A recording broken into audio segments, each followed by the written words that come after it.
안녕하세요. 이승현입니다. 예, 뭐, 사실 들레즈 갓다리는 공부한 지도 저는 굉장히 93년에 처음 읽었던 것 같아요. 그러니까 20년도 넘었습니다. 오래됐고, 다 읽지는 않았습니다. 저는 이렇게 이 문헌학적 엄격성 찾는 이런 사람이 아니어서 그냥 알 만큼 알았다 싶으면 그냥 됐지 뭐. 그래서 다 안 읽은 책도 심지어 있습니다만, 어쨌든 이렇게 꽤 오랫동안 보고, 어떻게 보면 저는 공부를 하려면 친구가 하나 있어야 된다. 이런 얘기를 이렇게 종종 이렇게 하는데요. 내가 뭘 볼 때 나랑 같이 봐주는 친구, 내가 볼 때 내 눈에 겹쳐서 세상을 보고 같이 봐주는 친구. 그래서 내가 보는 거하고 그 친구가 보는 것들이 이렇게 교차하고 어긋나고 하는 걸 통해서 내가 안 보이던 걸 보게 해주는 그런 친구가 하나 있어야 된다라고 생각을 해서, 그리고 그런 친구가 하나 이렇게 아주 친한 친구가 하나 생기면 딴 친구를 만들기가 굉장히 쉬워지고, 친구가 아닌 사람들도 너무 뭘 하려고 하는지가 잘 보입니다. 그래서 저는 어쨌든 이렇게 예전에는 이제 마르크스나 레닌을 친구로 삼았었다가, 그 뒤에는 이제 또 이렇게 후코를 이렇게 친한 친구로 삼았었다가, 비슷한 시기이기는 하지만 어쨌든 이제 그 뒤에 이제 들레즈를 이렇게 아주 가까이 있는 친구로 삼고 살았는데, 요새는 그래가지고 제가 생각하는 게 내 생각인지 들레즈 생각인지 이렇게 알기 어려운 경우가 많이 있습니다. 그래서 들레즈에 대해서 주석을 다는 일들은 별로 이렇게 이미 이제 대강 노마디즘이라는 책 쓰면서 이제 이런 거 그만하자라고 이렇게 생각을 하기도 했고, 그냥 들레즈 자신도 자기의 그 개념들을 무기로 혹은 도구로 써달라고 이렇게 부탁을 해서, 또 친구 얘기를 잘 들어야 되니까 저는 이렇게 주석을 다는 것보단 그걸 쓰는데 훨씬 더 관심이 있었고, 쓰는 방식으로 새로운 용법을 창안하면 단어의 의미는 용법이라는 비트겐슈타인의 말처럼 그 단어들을 새로운 용법을 만들어내면서 변형시키면 또 새로운 개념이 만들어지고 하거든요. 그런 데 관심이 많이 있었는데, 자주 이제 최근에 특히 여기 와서는 들레즈 강의 안 하냐는 얘기를 하도 이렇게 여러 선생님들이 하셔가지고, 그럼 한번 그냥 해볼까라고 이렇게 생각이 들어서, 이렇게 제목도 그래서 할 것 같으면 그냥 아주 초보적인 수준으로 하지라고 해서 이제 제목도 아예 ABC로 뽑았습니다. 그래서 이제 이번 강의의 기본 컨셉은 약장사입니다. 들레즈 가지고 약장사를 해볼까 하는 생각입니다. 근데 약장사를 한다고 해도 그냥 이것이 무엇이야라고 하면서 이렇게 정력제를 파는 이런 약장사가 되지는 않을 것 같고, 그래서 나름 이렇게 이 전문적인 약들도 이렇게 사서, 요새 이렇게 의사들은 이제 전문적인 약들을 많이 사서 영양제처럼 먹지 않습니까? 이제 프로작 같은 약들도 그런데, 저는 프로작을 팔 생각은 없는데, 하여튼 그래서 이제 약장사를 하면서도 할 수 있는 얘기는 다 해보자. 이런 이렇게 원대한 꿈을 가지고 이렇게 시작을, 소박한 꿈이죠. 사실 원대한 게 아니고. 그렇긴 한데, 이제 어쨌든 이렇게 이 두 마리 토끼를 함께 잡아보겠다라는 생각입니다. 그래서 들으시는 분에 따라서는 맨날 하던 얘기 아니야. 다 아는 얘기잖아. 이런 얘기들이 적지 않을 겁니다. 근데 또 그것만 얘기는 않을 거라고 전 또 스스로 이렇게 생각을 하면서 강의를 하니까, 그런 것들을 이렇게 양해를 하시면서 이렇게 다른 분들, 모르는 분들을 위해서 이렇게 내가 잠깐 시간을 내줘야지라고 이렇게 생각을 하시면서 들어주시면 감사하겠습니다. 일단 이렇게 이 들레즈 철학을 얘기를 할 때, 들레즈 철학을 요약하는 방법은 여러 가지가 있습니다. 차이의 철학, 반복의 철학, 사건의 철학, 욕망의 철학, 등등등등 여러 가지가 있을 수 있습니다. 이 사람이 이렇게 중요하다고 생각하는 그런 개념들을 붙이면 다 그 개념, 거기다 철학을 하나 붙이면은 이 사람 철학을 요약하는 하나의 방식이 됩니다. 그렇게 요약을 했을 때, 욕망의 철학하고 차이의 철학이라고 하는 것은 다른 것은 아니지만 굉장히 이렇게 똑같은 얼굴은 전혀 아닌, 그래서 그런 철학이라는 이름이 붙을 때마다 다른 얼굴들이 나타납니다. 어떻게 보면 이제 그게 이제 오늘 이렇게 하려고 하는 얘기랑도 관련이 되어 있는데, 가령 이렇게 1000개의 얼굴, 1000개의 손, 이런 들레즈 철학은 그런 의미에서 굉장히 이렇게 많은 얼굴과 많은 손들을 가지고 있습니다. 그래서 그때그때 적절한 손들을 찾아서 내 손처럼 쓸 수 있고, 그때그때 적절한 눈을 찾아서 내 눈과 같이 섞어서 볼 수 있으면은 세상을 내가 안 보던 방식으로 보고 새로운 방식으로 보는데 굉장히 이렇게 도움이 된다고 저는 이렇게 경험을 해서, 이제 이 경험을 했는데 그런 의미에서 이제 뭐 들레즈 철학을 요약하는 여러 가지 방식이 있겠습니다만 일단 뭐 이렇게 가장 기본적인 것이 이제 차이의 철학이 아닌가 싶습니다. 이번 강의는 뭐 사실 들레즈 철학은 앞에 그 니체화 철학이라는 책이부터가 굉장히 중요합니다. 이 사람은 원래 이렇게 이 철학사를 전공한 사람이라 그 모노그래프들 니체에 대한 책, 뭐 이렇게 그다음에 스피노자에 대한 책, 칸트에 뭐 이런 책들을 많이 라이프니츠에 대한 책 등등을 썼는데 그 중에서 특히 제가 보기에는 니체에 대한 책하고 스피노자에 대한 책은 굉장히 이렇게 중요합니다. 이렇게 단순히 어떤 철학자에 대한 주석서 이상으로 이 사람이 자기 생각을 펼쳐가는 그 중요한 개념들이나 사고방식 이런 것들이 거기 잘 드러나 있습니다. 근데 이제 그래서 니체와 철학부터 하면 좋겠지만 그러기엔 너무 많고 게다가 그리고 이제 그렇게 되면 너무 이렇게 종잡을 수가 없어서 그냥 그 자기 얘기를 포지티브한 형식으로 얘기한 거 남에 대한 얘기가 아니고 자기 얘기를 하는 책들을 주로 이렇게 다뤄보는 게 좋겠다라고 생각을 했고 그래서 이제 그 차이와 반복, 의미의 논리, 그다음에 그 안티오디푸스, 천외고원 그리고 철학이란 무엇인가 아마 제일 중요한 저작 5개라고 뽑는데 별다른 이견들이 없을 텐데 이 5권의 책을 중심으로 해서 8번에 나눠서 이렇게 하려고 합니다.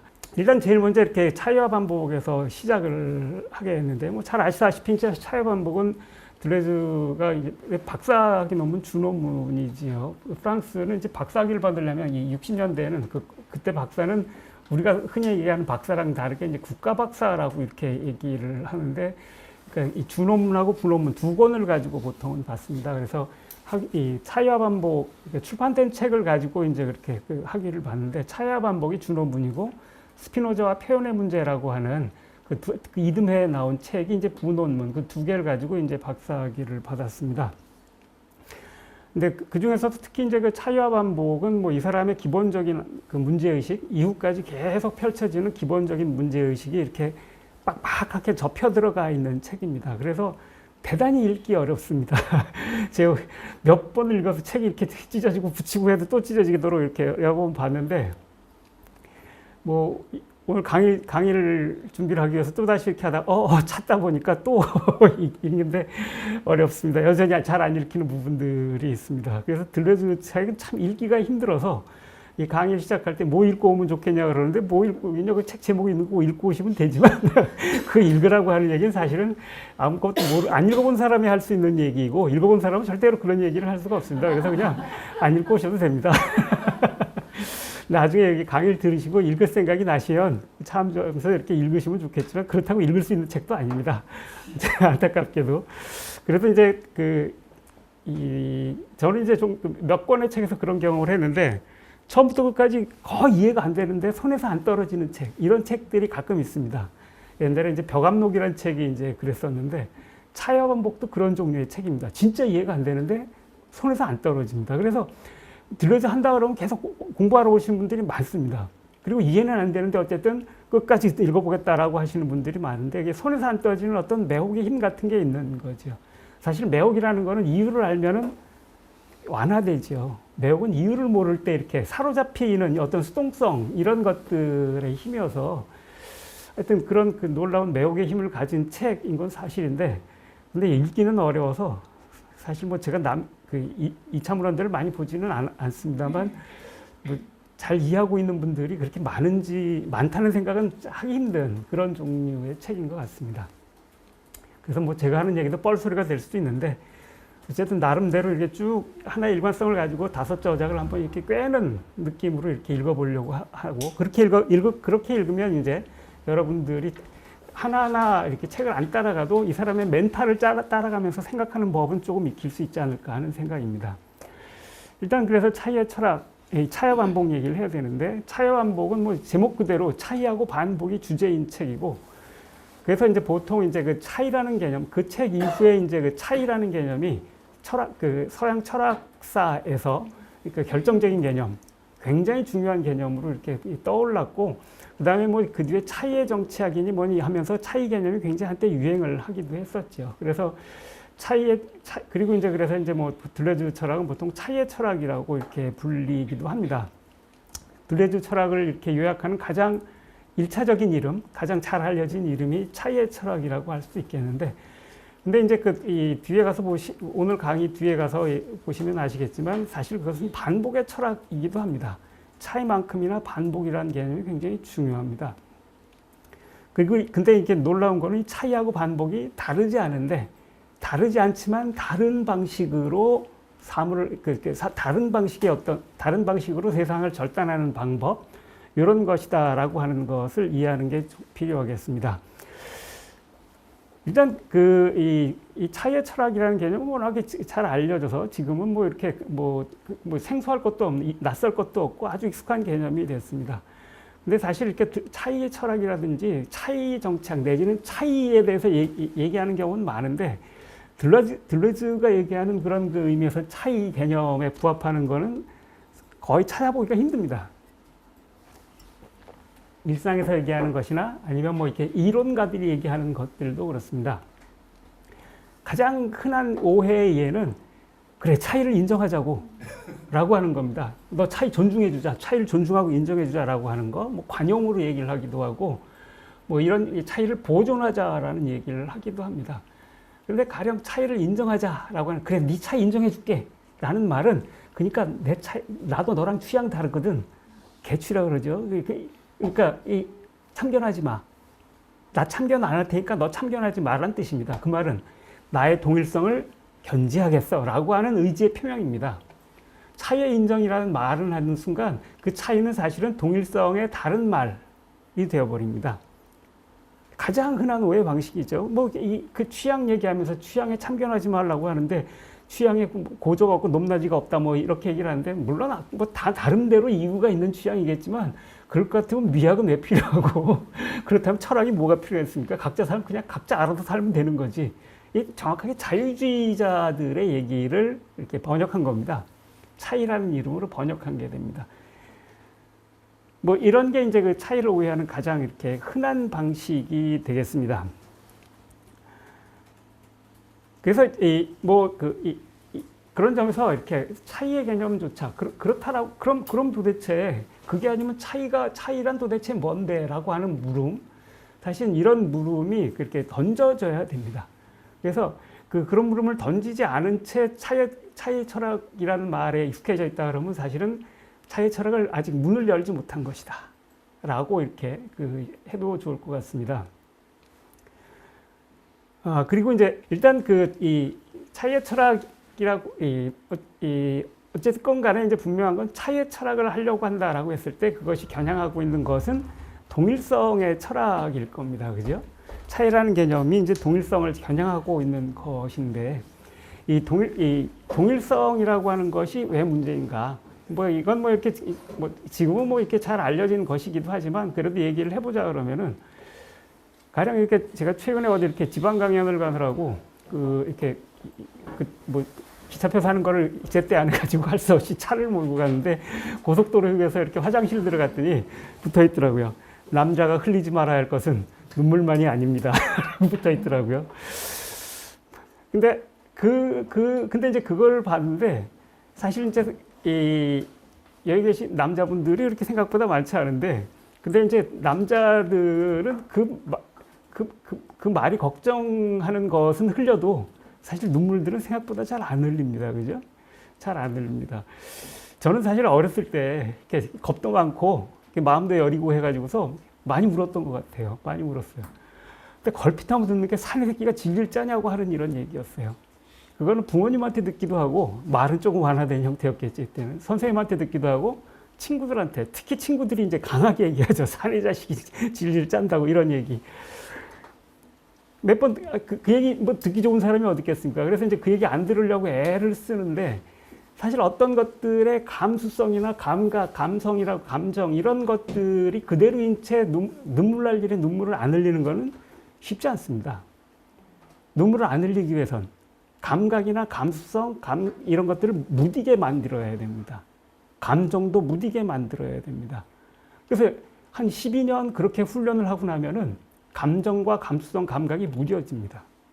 근데 그거는 눈물을 그래서 이제 쉽게 안 흘리게 되는데, 대신 다른 많은 것에 대한 감수성도 떨어지는 대가를 치러야 되는 겁니다.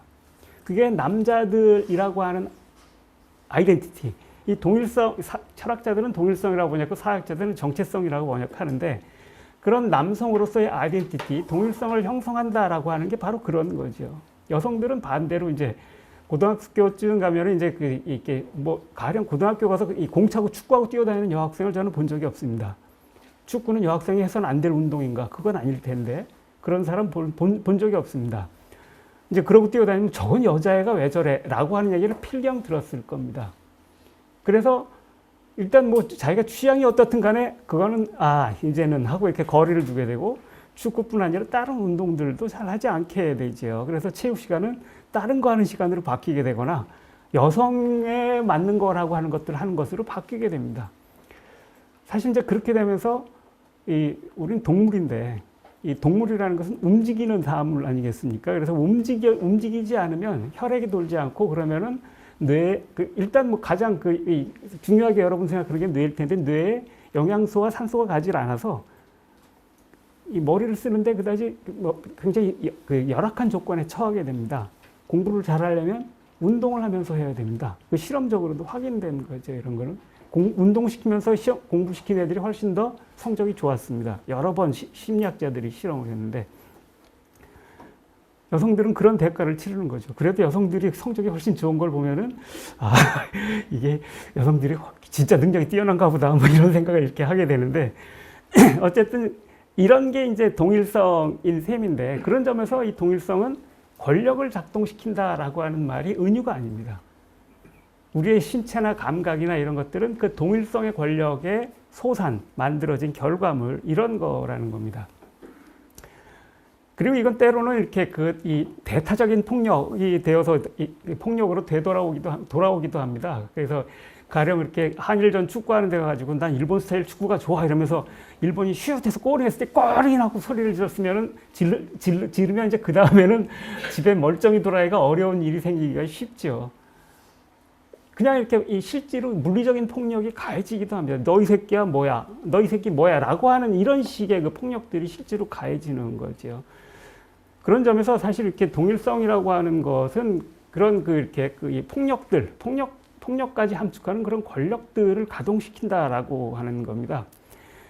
그리고 그런 종류의 동일성이 그것만 있는 것이 아니어서 그런 여러 가지 동일성들, 이런 것들의 훈육이 되다 보면은 그런 훈육의 과정, 교육은 사실 교육 과정이란 많은 경우는 그런 종류의 훈육의 과정이기도 하지요.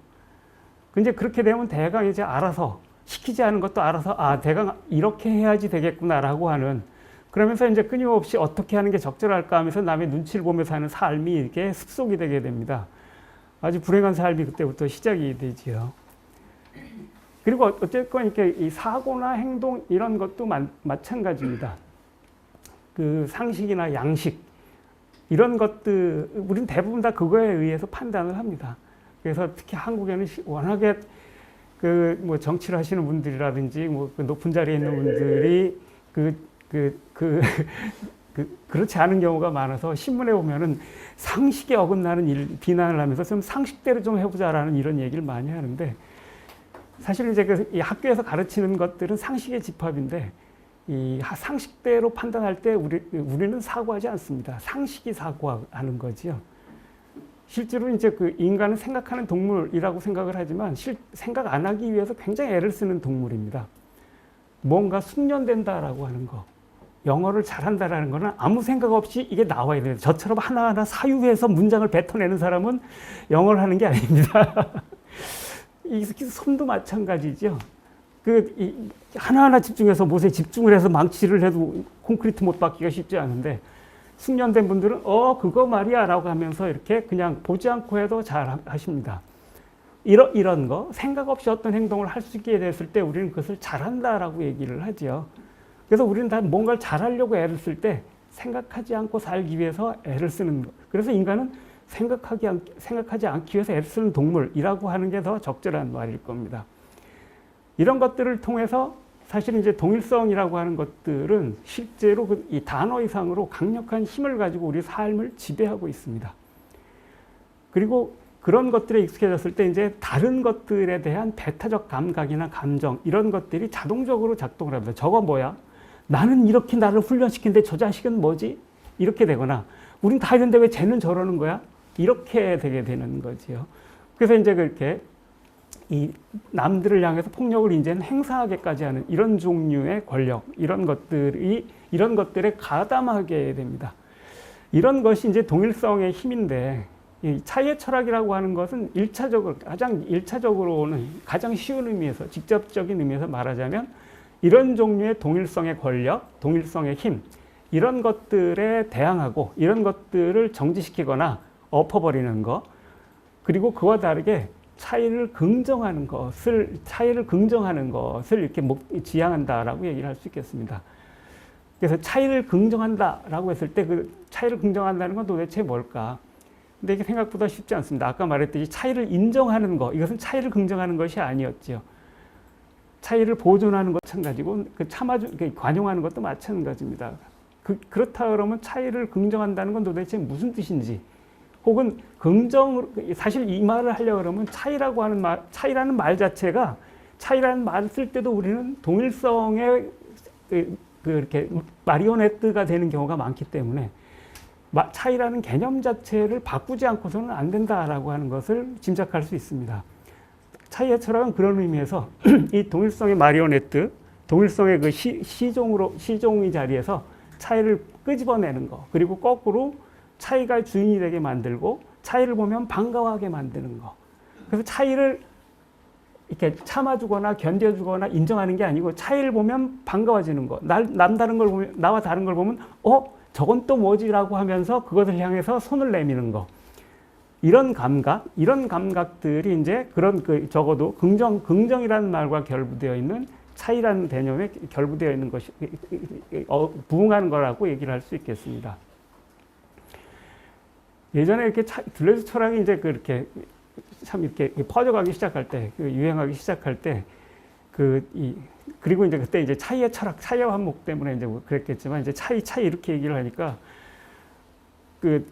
특히 이제 제 인근에 이제 해결 철학을 하신 분들이 여러 있었는데, 아니, 왜, 그때 이제 해결 철학자들이 유난히 이렇게 예민하게 들레즈 철학에 대해서 비판하면서, 아니, 해결도 차이를 다룬다고 이런 얘기를 하면서 차이가 무슨 독점적인 전유물이냐라고 이렇게 얘기를 한 적이 있습니다. 그런 비난을 제가 이렇게 몇 번 받은 적이 있는데, 맞습니다. 차이라는 단어는 안 쓰기가 힘듭니다. 동일성이란 말 이상으로 차이란 단어도 안 쓰기 참 힘듭니다. 일상에서도 안 쓰기 힘들고 철학자들도 안 쓰기 힘듭니다. 그 다음에 그래서 개념으로 정의돼서 개념으로 사용한 사람도 많습니다. 아리스토텔레스가 대표적이죠. 그 다음에 해겔 논리학에 보면 차이, 대립, 모순, 논리학 2권에 보면은 이제 그런 식으로 이렇게 쭉 진행하면서 차이를 명확하게 개념으로 다루고 있습니다. 그런 점에서 차이의 철학이라는 건 차이를 개념으로 제시하는 이런 철학이 아니라는 걸 거꾸로 이렇게 짐작을 할 필요가 있습니다. 차이란 개념은 그전에도 많이들 다뤘던 거거든요. 근데 이제 그렇게 차이를 많이 다뤘는데도 사실은 차이가 긍정의 대상으로서 혹은 어떤 긍정적인 힘으로서 다뤄지지 않았다라고 하는 것은 그만큼 그 이전에 다뤄진 차이 개념이 전부 동일성의 쫄따구였다라고 하는 거, 이걸 뜻하는 겁니다. 그래서 그 오랜 역사, 2000년 철학사 역사 동안 차이 개념이 그렇게 누차 반복돼서 사용되면서도 사실은 차이 그 자체를 향한 개념이 아니고 자신을 위한 개념이 동일성의 마리오네트가 되는 이런 방식으로 다뤄져 왔다라고 하는 것, 사실은 어쩌면 이런 방식의 문제 제기를 하고 있는 겁니다. 그랬을 때 이제 그것들을 어떻게 벗어날 것인가, 혹은 그걸 어떻게 바꿀 것인가, 이런 것이 문제가 되는 거라고 하겠습니다. 이 차이 철학을 또 하나 오해하는 중요한 방법은 세상에 존재하는 것은 오직 차이밖에 없다 라고 하는 것으로 요약되는 거라고 생각하는 겁니다. 사실 이 말은 차이 철학에서 굉장히 이렇게 중요한 명제이기도 합니다. 근데 이제 들레즈는 이런 문장은 직접적으로는 안 씁니다.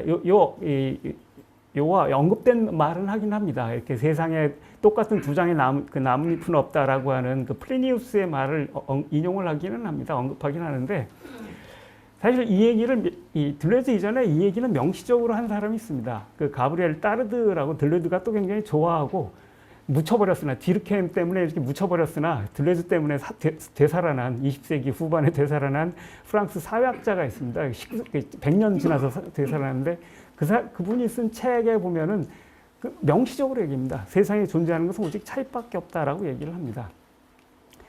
뭐 이것은 차이 철학의 중요한 일부이기는 한데 이렇다고 해서 차이 철학이라고 하는 것들이 제대로 가동되기는 어렵습니다.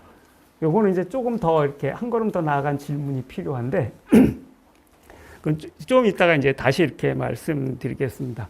근데 그 존재하는 것은 오직 차이뿐이다라고 하는 거, 이것은 사실 중요한 얘기이기는 합니다.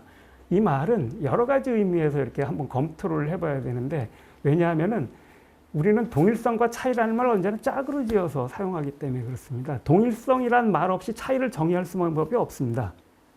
차이도 마찬가지입니다. 동일성이란 다르지 않은 것, 차이란 같지 않은 것, 이것밖에 정의할 수 있는 방법이 없어요. 가장 브로드한 개념은 그 중간적인 어떤 개념은 다른 걸 가지고 정의를 하기가 힘들기 때문에 두 개가 짝을 이어서 서로 걸 정의하는 방식으로 사용이 됩니다. 근데 이런 식으로 이렇게 그렇기 때문에 이제 그래서 이 차이라고 하는 것들은 동일성이라는 말을 사용하는 사람들이 계속 사용해왔던 것이 어떤 셈인데, 근데 이제 이 말은 조금 더 진지하게 검토해 볼 필요가 있습니다. 왜냐하면은 우리가 동일하다라고 간주하는 많은 것들이 실제로는 동일하지 않다라는 것들을 보게 해주기 때문에 그렇습니다. 세상에 똑같은 두 장의 나뭇잎은 없다. 그 은행잎은 정말 비슷하게 생기지 않았습니까? 노랗게 물들었을 때는. 그런데 가령 그거 이렇게 무한대는 아니어도 많은 그 픽셀들을 가진 카메라로 찍어서 보면은 똑같은 숫자가 일치하는 두 장의 나뭇잎은 없습니다. 색깔이든 형태든 다 달라가지고 다 다릅니다. 똑같은 두 명의 얼굴, 두 명의 사람은 없다. 이것도 마찬가지죠. 쌍둥이도 다르지요. 같지 않습니다. 무언가 다 다릅니다. 그런 의미에서 존재하는 것은 오직 차이뿐입니다. 그럼 동일성은 뭔가? 동일성은 사실 대단히 예외적으로만 있거나 사실은 없는 것일 수도 있다라고 얘기를 할 수 있습니다. 차이만이 존재한다라는 말은 그런 의미에서 진실이라고 얘기를 할 수 있습니다. 그리고 이거는 이런 공시적 차원에서만이 아니고 통시적으로도 마찬가지인데, 지금의 저는 5분 전의 저랑 같지 않습니다. 일주일 전의 저하고는 많이 다릅니다.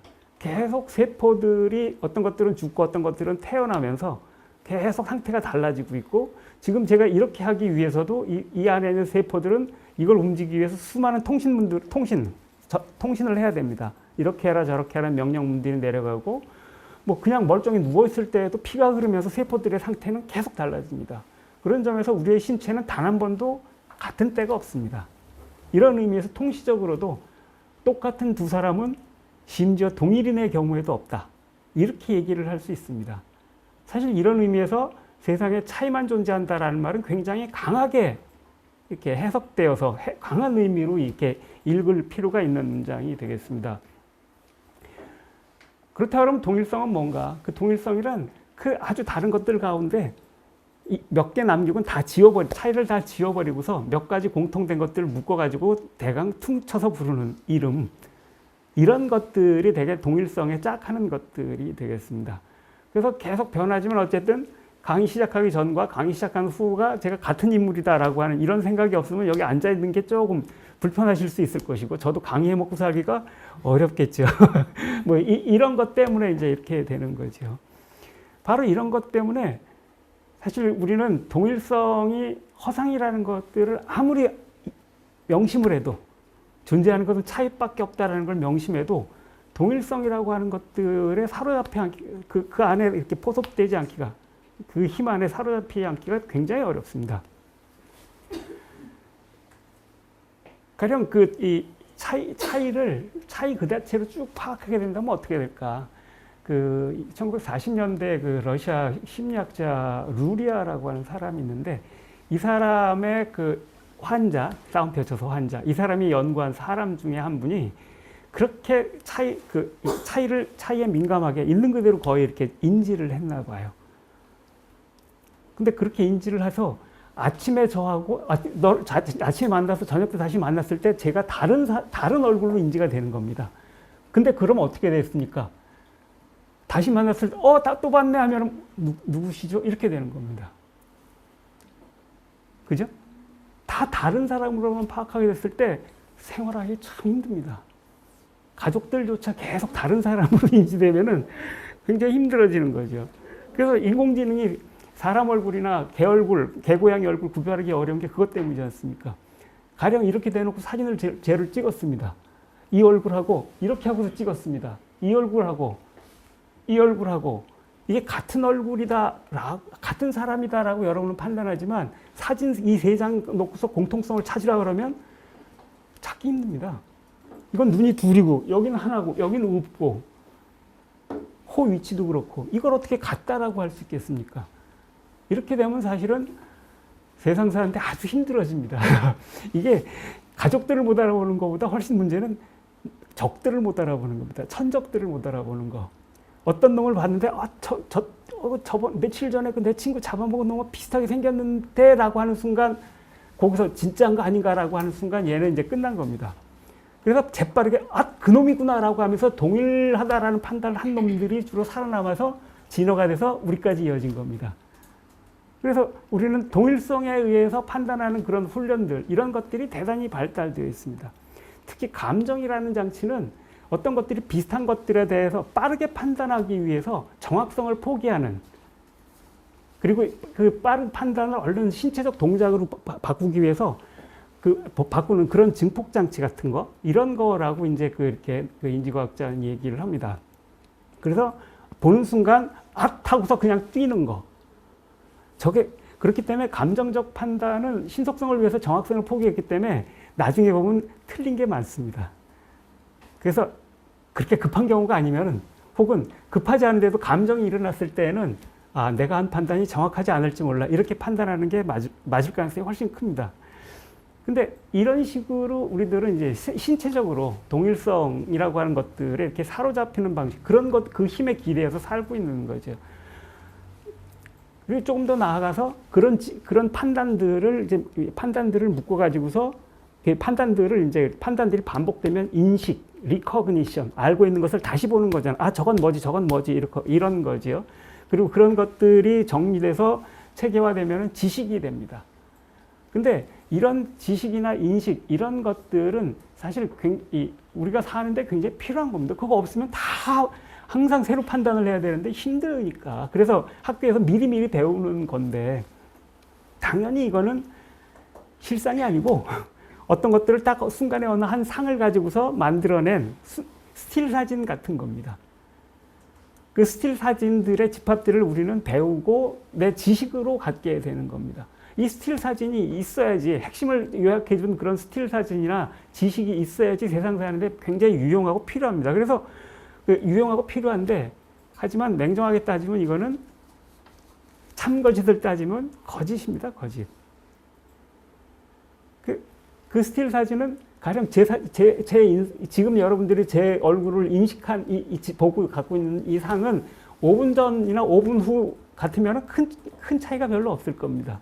1시간이나 2시간도 괜찮을 겁니다. 그런데 1년 전이나 1년 후 같으면 그때 그 얼굴이 똑같다, 이 사람이다라고 판단하는 것은 사실은 이제 많은 것들을 이렇게 포기했을 때 가능합니다.